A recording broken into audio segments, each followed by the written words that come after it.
humanity of which people are capable. And so these several years after their passing, Bill and Walter continue to inspire us, and especially we here in Congress, to follow in some of their footsteps, to act as they did, and to emphasize the caring and compassion and concern for the neediest in our society.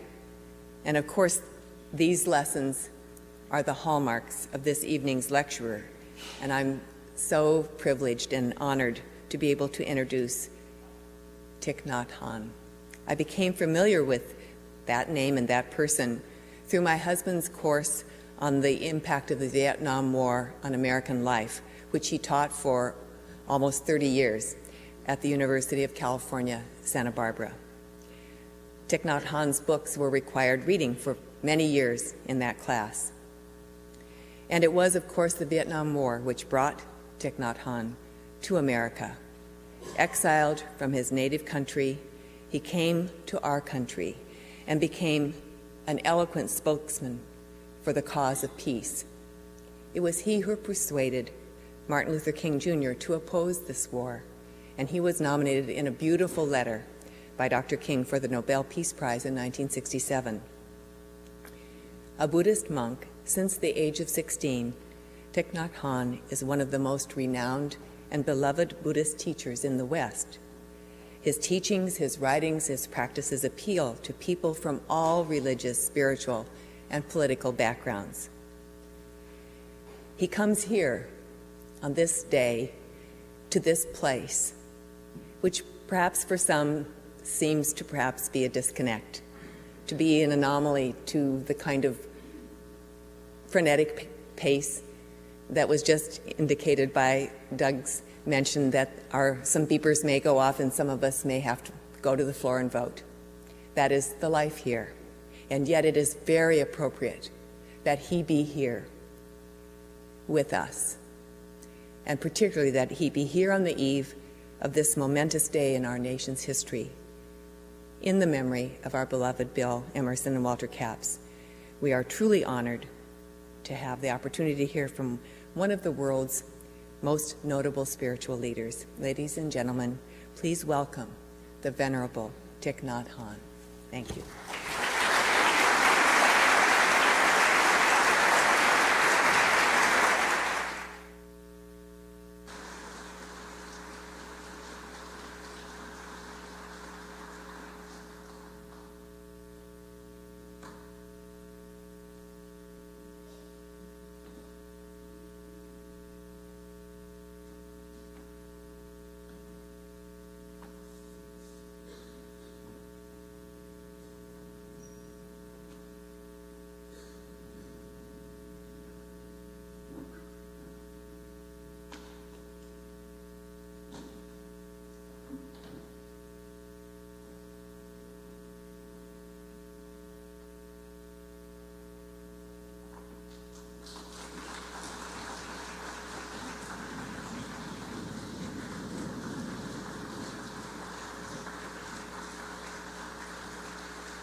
Looks like this.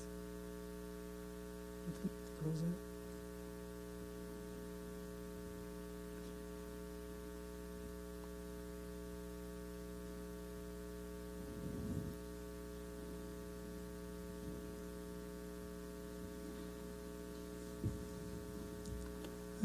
Distinguished members of Congress, ladies and gentlemen, dear friends,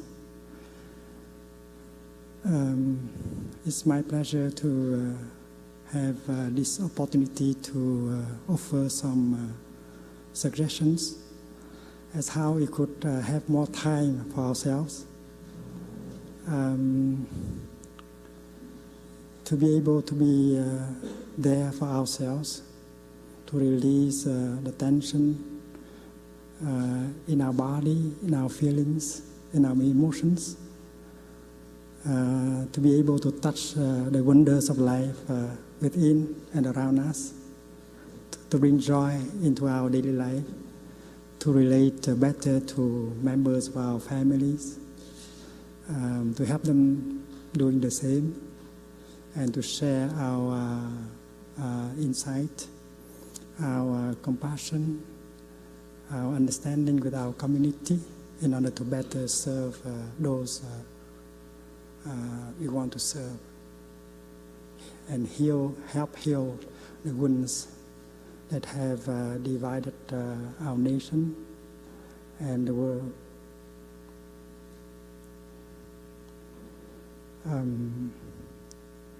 When you sit at the airport waiting for your plane, you may like to use that time in order to go home to yourself and take care of yourself and touch the wonders of life, instead of allowing ourselves to think of the future. You might like to practice mindful breathing in order to come home to the present moment and to be fully present in that moment in order to take care of ourselves. We breathe in and out all day, but we are not aware that we are breathing in and breathing out. The practice is to bring our attention to our in-breath. Breathing in, I know that I am breathing in. That is called mindful breathing. Breathing in, I know I am alive. Breathing out, I smile to life. This is a very simple practice. If we go home to our in-breath and out-breath and breathe in mindfully, breathe out mindfully, we become fully present in the here and the now. We become fully alive in the here and the now. In our daily life, maybe our body is there, but our mind is elsewhere, in the past or in the future, and caught in our projects, our worries, our anxiety. And when the mind is not with the body, we are not truly there in order to touch life deeply. Life is available only in the present moment. The past is already gone. The future is not yet there. We have an appointment with life that takes place in the present moment.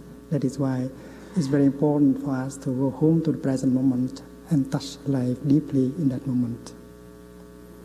When we establish ourselves in the present moment, we are able to live our moments deeply, to get in touch with the wonderful, refreshing and healing elements within us and around us for our nourishment and healing.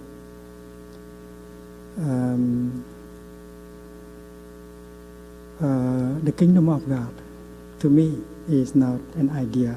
It is a reality of the pure land of the Buddha. We all know that the wonders of life